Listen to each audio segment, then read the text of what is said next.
From the Center for European Reform, this is the CER podcast.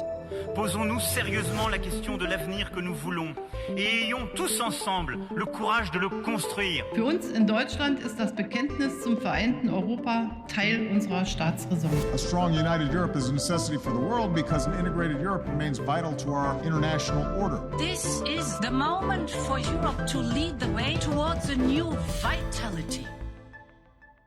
Hola from Brussels, and welcome to this episode of the CER's podcast.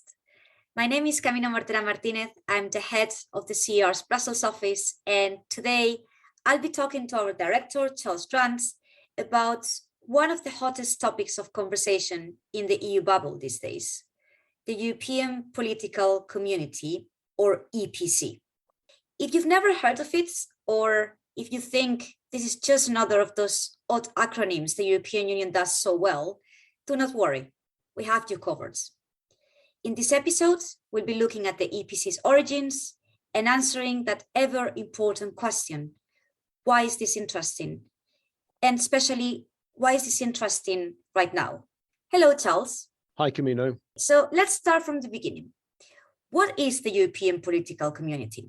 Well, this is an idea that Emmanuel Macron launched in a speech to the European Parliament in May for a new organization, not the European Union. It would include essentially all the European democracies. The purpose would be to get them together to talk about big strategic challenges that they face. And there's a number of rationales for it. One is that there was a feeling that the Balkan countries didn't have enough contact with the EU, and Russia, China, and Turkey were becoming too influential in the Balkans. They needed to tighten ties to the Balkan countries that are not in the EU and not getting very close to membership of it. Secondly, and related to that, the neighborhood policy as a whole is regarded as not a great success, and at least those European countries that are neighbors needed to get closer to the EU.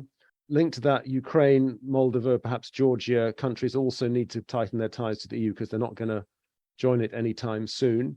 Then there's the issue of Turkey, which its membership talks with the EU ran into the ground many years ago and have got nowhere and are going nowhere. So you need to find some way of creating links to Turkey. And then, of course, there's the British problem. I know that President Macron was quite keen to find a means of socializing the British so that they don't lose touch with their European partners, their erstwhile partners, and so that they stay in touch and can learn what's going on in the EU, and vice versa. People in Paris tell me they're worried that they just don't know what's happening in Britain now because they don't meet British officials or ministers in the way that they used to on a regular basis. So for all these rather diverse and different reasons, Macron felt he should try and create a new organization. So he launched it on May the 9th in Strasbourg, and the first meeting will be in Prague on October the 6th.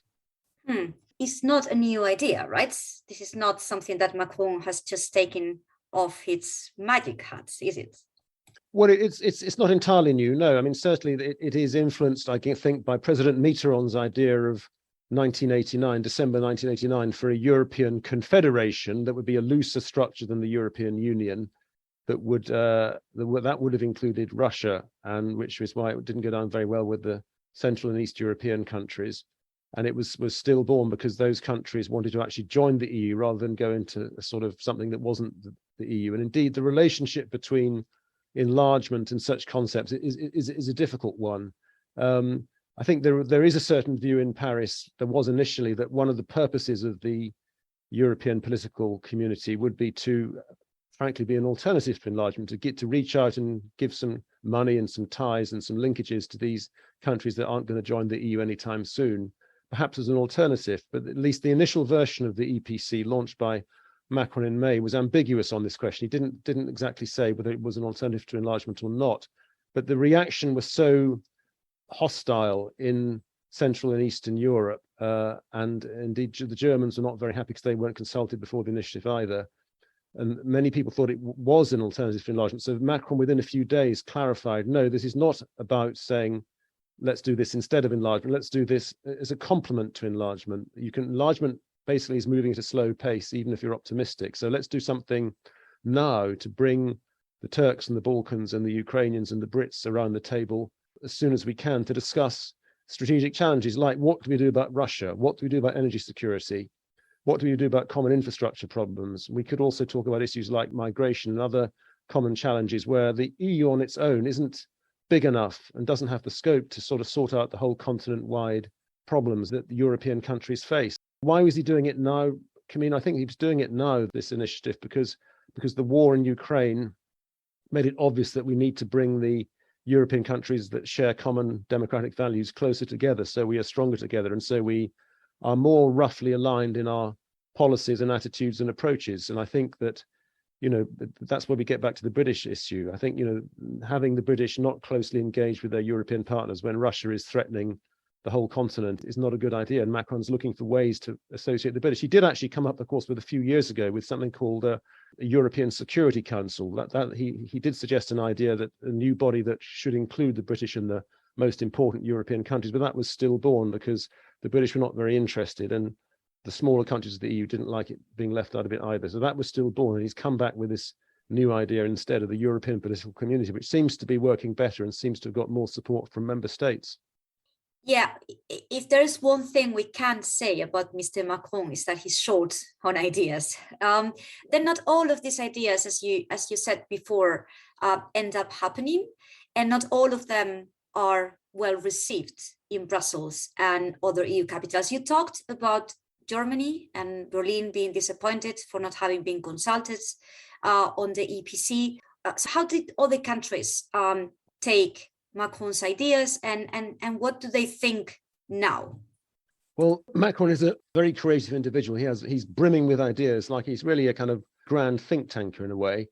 The trouble is that he doesn't always prepare the ground when he launches ideas. So, for example, when he had an initiative 3 years ago to bring Russia in from the cold, he didn't consult the Germans in advance, and the initiative was treated with a lot of mistrust and hostility by his fellow member states. By the other member states. And this time, again, he didn't talk to the Germans, at least not significantly so, before it was launched. So they were initially rather uninterested in it, though they've come round. And I think Scholz made a speech in Prague in September where he basically said he supported the European political community. I think the Nordic, Baltic, Polish governments were initially hostile because they understood that some people in Paris saw this as an alternative to enlargement. But when Macron reassured them that it was not, they rather grudgingly went along with it. And I think they'll all turn up in Prague on October the 6th. Some of them a bit reluctantly, grumbling rather. But Macron is a very influential guy. Although he annoys people a lot, he does have a lot of clout in the European Union. He's got the Brussels institutions very much lined up with him. Indeed, Charles Michel, the president of the European Council, has been putting forward similar ideas to Macron and is supporting Macron's initiative.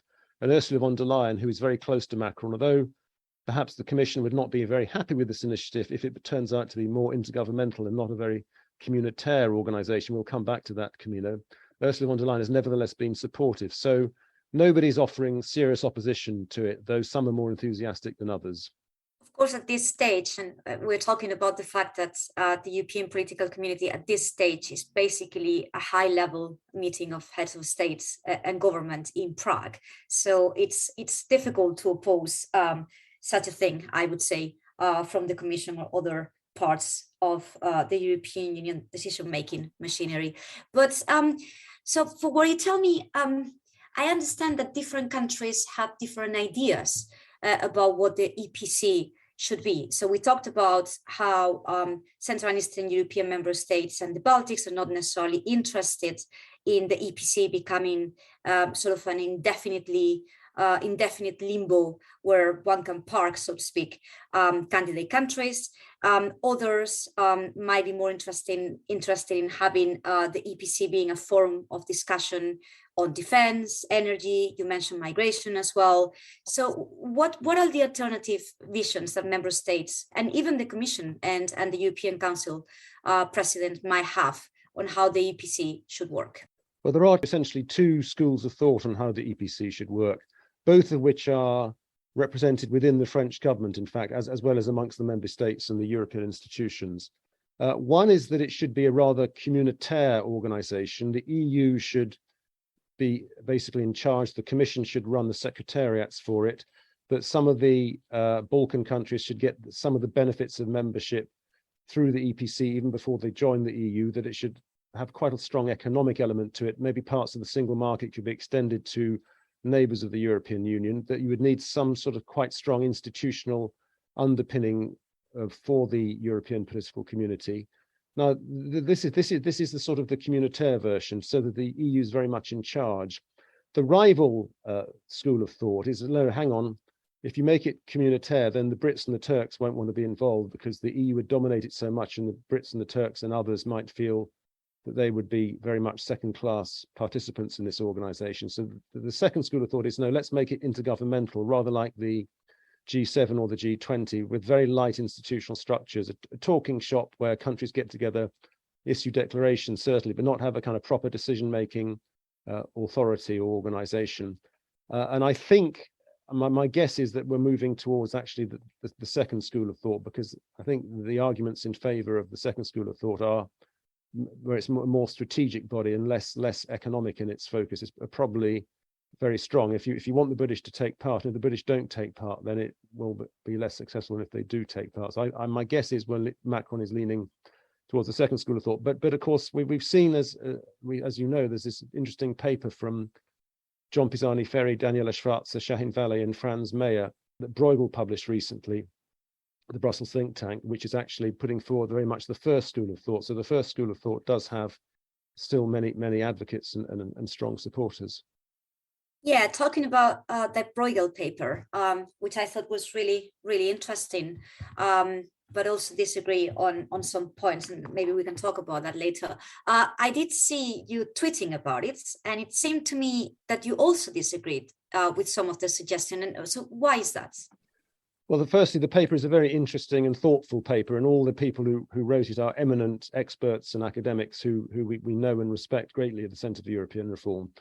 I disagreed with some of their thesis, though, because perhaps I'm showing my own national bias here, because I do think the British matter a bit. They don't talk much in their paper about the importance of getting the British into the EPC. They don't consider what arguments might be going on in the British government as to whether or not it's worth Britain showing up, because if Britain believes that this is as the Eurosceptics are saying within the United Kingdom, that this is a way of forcing the British back into some sort of EU-dominated structure, so we'll get what's undo Brexit by the back door, then obviously the British aren't going to show up. And what I was concerned about in this Bruegel paper was the emphasis on strong institutions, a huge budget for the European political community, the Commission running the show, even qualified majority voting to take decisions, which of course the EU countries would have a majority and would take all the decisions and outvote the non-EU countries. And then even a treaty linking the non-EU members with the European Union to establish how the EPC works. I think, frankly, if the Bruegel paper ends up being the model adopted by the European Union, then not just the Brits, but others like the Turks and some other countries will not want to take part. So I'm not a great fan of everything that the Bruegel paper came up with. You see, one of the things that I was thinking, because obviously this paper, it's sort of the second attempt I have seen at shaping the European political community in some form. The first one is Andrew Duff's suggestion as well, which was indeed much more intergovernmental and contain a part where you could actually also try and get member states who currently are in the European Union but may not be very esteemed, like Hungary, out to the European political community as well. So that was an interesting suggestion. The Bruegel paper, to me, one of the mysteries that I think will need to be decided as well, one of the questions more than a mystery, is about decision-making procedures. And you mentioned qualified majority voting. I was wondering whether when this paper and others mention qualified majority voting, they are not referring to a vote that is not necessarily one country, one vote, but perhaps they might have the European Union being as just one vote when it comes to taking decisions, because otherwise, as you say yourself, the European Union being the biggest bloc taking part in these experiments would outvote any other country. So that wouldn't make a lot of sense. My other concern about the paper is that it talks a lot about reform and how the European political community can lead to treaty reform and to a bigger and more efficient European Union. But I fail to see the link in between such a sort of a structured European political community and the actual step towards being a member of the European Union. I did like the idea that they have of the European political community sort of being a forum for discussion of three main topics, which I think are very important, and especially right now with the war. These are obviously energy and climate, defense and democratic resilience, and foreign and security policy, and then the economic and social convergence. So I think these three topics are going to center and to focus minds when it comes to the European political community. You did mention migration before, and we've been reading reports that the UK government wants to have migration included as one of the points of discussion in the first meeting of the EPC. I wonder whether that's a priority here in Brussels. I don't think it is. So I'm rather skeptical about the fact that there will be much discussion over migration, or even if there is discussion on migration, there will be much substance at all. But that's my take on this. What do you think would be a good measure of success for the European political community, Charles? Well, I think it'll succeed if countries in Europe think that they have to show up, maybe twice a year at head of government level to converse and exchange views on the very difficult challenges that all Europeans face together. I guess if there is some approximate alignment of attitudes and orientations towards big challenges like Russia and energy security, and possibly migration as well, and some of the economic issues you mentioned, then that is a success. I guess it is ultimately about values. If the EPC does help to ensure some alignment of values, and so that the European countries understand that they do share common values and need to promote their values externally and internally, that would be helpful. There is, of course, the elephant in the room is the United States. And one reason why the Brits may be reluctant to show up is because it is not involving the United States. It's part of Macron's general thesis that although he's an Atlanticist in many respects, he does believe that Europeans need to develop what he calls strategic autonomy, or sometimes he calls it European sovereignty, and the Europeans need to be able to do more on their own without the US, in case the US pulls back from the Atlantic relationship, which it almost did under Donald Trump and could conceivably do in the future under a Trump 2 presidency or a Trumpian presidency. So I think that is one issue. The Americans are not involved, but I think it's easy enough for Macron and other European leaders like Scholz and von der Leyen to argue that the Europeans do need to, they have certain things in common. And while NATO is essential for their defense, and therefore the Americans should stay very much engaged in NATO, there are some issues where Europeans need to talk amongst themselves. Yeah, and some would argue as well that there are other fora of conversation with the United States about things like, so defense, obviously we have NATO, but also energy and the economy. We've got the G7, the G20, the UN. I know that this is not necessarily very active bodies sometimes, but I wonder from a European perspective, from the continent, whether this is an idea of a European political community, so some sort of European-based alliance of like-minded countries, whether including the US in those conversations would actually be a little bit beyond the scope. That's what people in Brussels would tell you. But talking about including people, so we already talked about the UK and why involving the UK is important. And I know that this is a time where making predictions about the UK government is very difficult. But if you had to take a guess, what do you think that the UK is going to participate in the first meeting? And if not, is it possible that it participates at all in the future?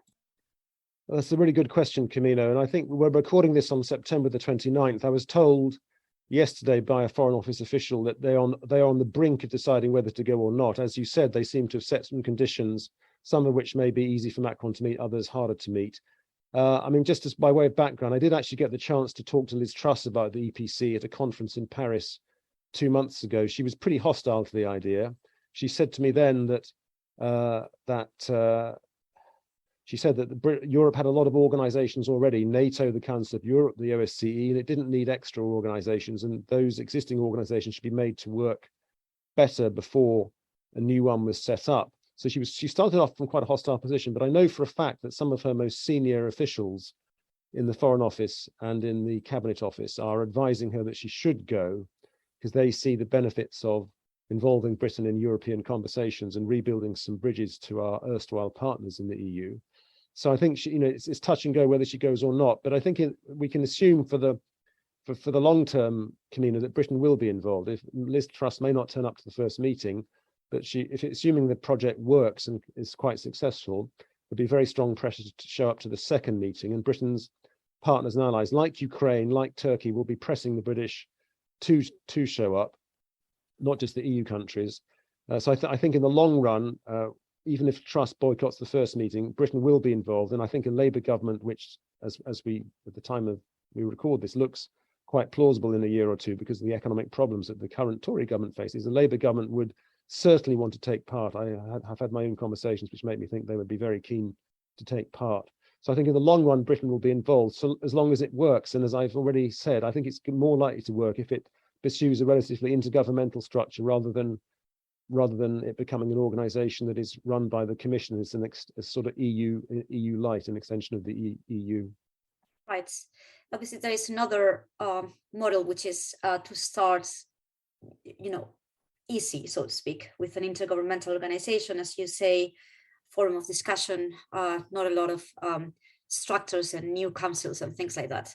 And then moving along, depending on where the situation takes us, when it comes to indeed a potential new British government, but also where the war in Ukraine is in 2 years' time, what the situation of the country is, what Russia means for Europe, because I think these are all questions that the EPC is trying to answer. So I think it is very much indeed a work in progress at the moment. The first meeting happening in October, it's a big success, I think, of the Czech presidency of the Council of Ministers, which was very interested in having this happening.